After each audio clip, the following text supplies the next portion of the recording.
don't know if I'm the only one that gets overwhelmed whenever I have a lot of house chores to do. This weekend is no different for me. I have a lot of chores lined up, mostly cooking and cleaning.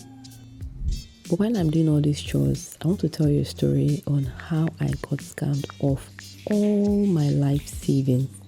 Well, all my life savings at the time. Welcome to another vlog.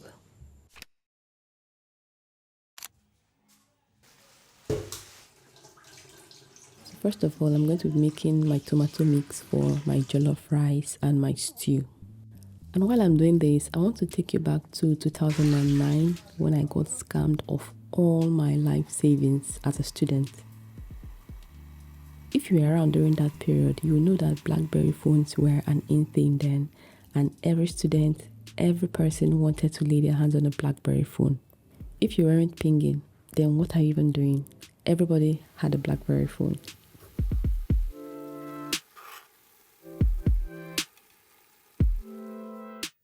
So a little backstory, my dad had passed some years back while I was in secondary school. In fact, I had just entered secondary school when my dad died, and my mom has been the one raising all siblings. Like, we are 4, 3 plus me, 4, on her meager teacher's salary. So a phone was not something you would normally ask for in that kind of situation. So if I wanted one, I had to save up for it. So I had saved up, small amount of money from my pocket money until I had enough money to get my phone. In those days, you could save up money from your pocket money and get yourself a phone. Things weren't as expensive, as right now. So that period, I finally saved enough money for a used BlackBerry. I think it was a Bold 2. I was so proud of myself from my tiny little pocket money, So I carried all my savings. This was all the money I had. It wasn't much, but it was something. It was all my life savings. I carried all my savings and went to Garrison in Port Harcourt. If you stay in Port Harcourt, you know that Garrison is like a phone hub in Port Harcourt, or when I say tech hub, because whatever tech gadgets you want, you find in Garrison. But I'd never bought a phone at Garrison. In fact, I'd never bought a used phone before.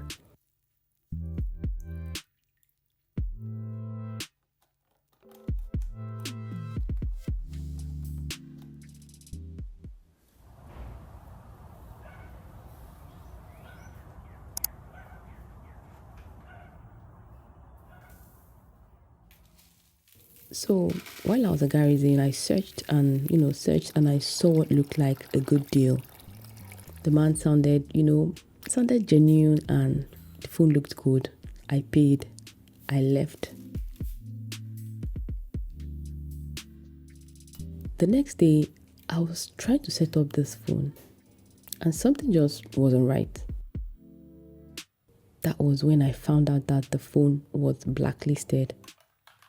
So I'd never heard of a blacklisted phone before. This was my very first time.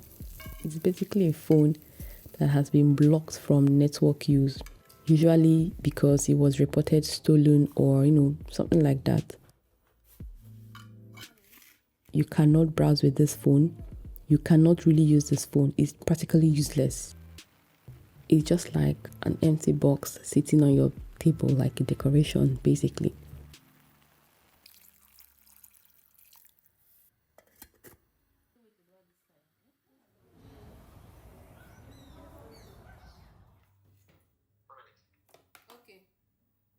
So when I found this out, my heart sank.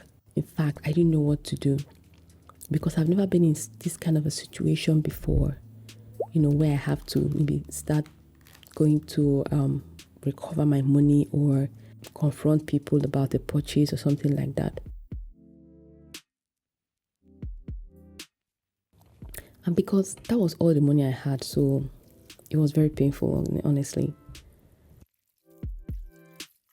So I went back to the seller.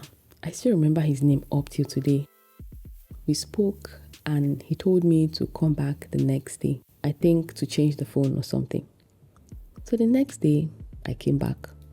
I met him and he took the blacklisted phone and told me to come back again. Naive me, I left. I didn't have my phone. I didn't have the money.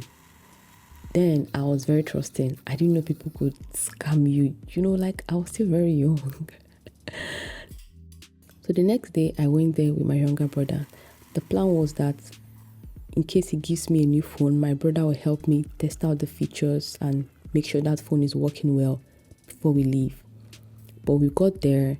Actually, I think I called him. He said I should come. So I got there. He wasn't around. He said I should wait. I waited and this guy did not show up.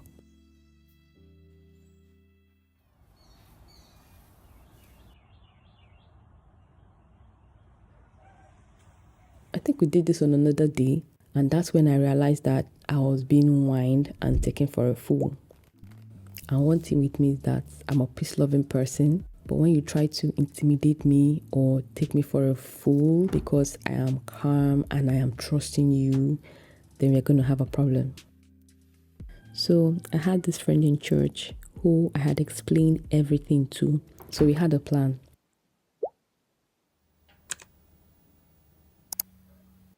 He told me to see if I could get the phone seller to meet me at a particular spot around Romola. So if I can get them out of their hood, then there's no problem.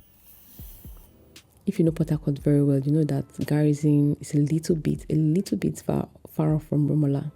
I don't even know how I managed to pull that guy and his friend from Garrison to Romola, but they came to meet me at a joint. So we're at this joint, we're talking, I stalled them and I called my friend. So this my friend came with two of his other friends and his friend's brother, who is a naval officer. That was how they bundled the guys into their car. And I was at the back of the car with them. This boy started begging me to talk to my friends.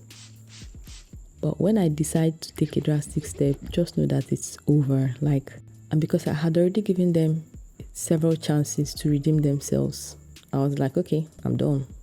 There's nothing, you dragged me to this point, let's finish it. So we drove to the Navy barracks. After explaining the situation to the naval officers, the phone seller was asked to refund my money. He said he didn't have any money on him. They searched him, they didn't find any money on him. Then they searched his friend and they saw money on his friend. And you know the funny thing, they found this guy's passport in his friend's money. He moved the money to his friend probably when they were in the vehicle or something. I don't know how they did it. So you can imagine someone begging you and still trying to cheat you at the same time. So the naval officers asked me how much I paid for the phone. I told them. They counted the money and gave it to me and asked me to go. So I left the guys there and I didn't know what became of the guys when I left. I was super excited that day because that money was as good as gone. And that was all the money I had. So you can imagine spending all your savings and not even getting the phone. And now you don't even have your money. That would have been so painful for me. And that my friend really saved me that day. He actually joked that I should have gotten some extra money from those guys for the stress that they put me through and also the transport I was spending going back and forth with them. Honestly, he was right. I had gone back and forth with those guys so many times and had spent more money than that, my actual money. That experience taught me a few lessons. It taught me not to trust people blindly. Another thing that this experience taught me is that not everyone deserves your softness. Sometimes you need to show people that if they are mad, you can be madder.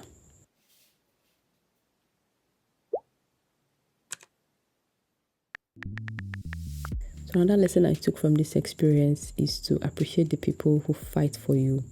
Appreciate them better. I know we appreciate them sometimes by saying thank you, but sometimes a little gift doesn't hurt. So looking back now, I think I should have gotten them a drink or two. Another thing I learned from this experience is to share your problems. Sometimes the solution might just be right around the corner. So tell me in the comments, what other lesson did you learn from this story? I'd like to know. Anyway, I think I'm ready for the new week. Thank you for watching this vlog, and I'll see you in my next vlog.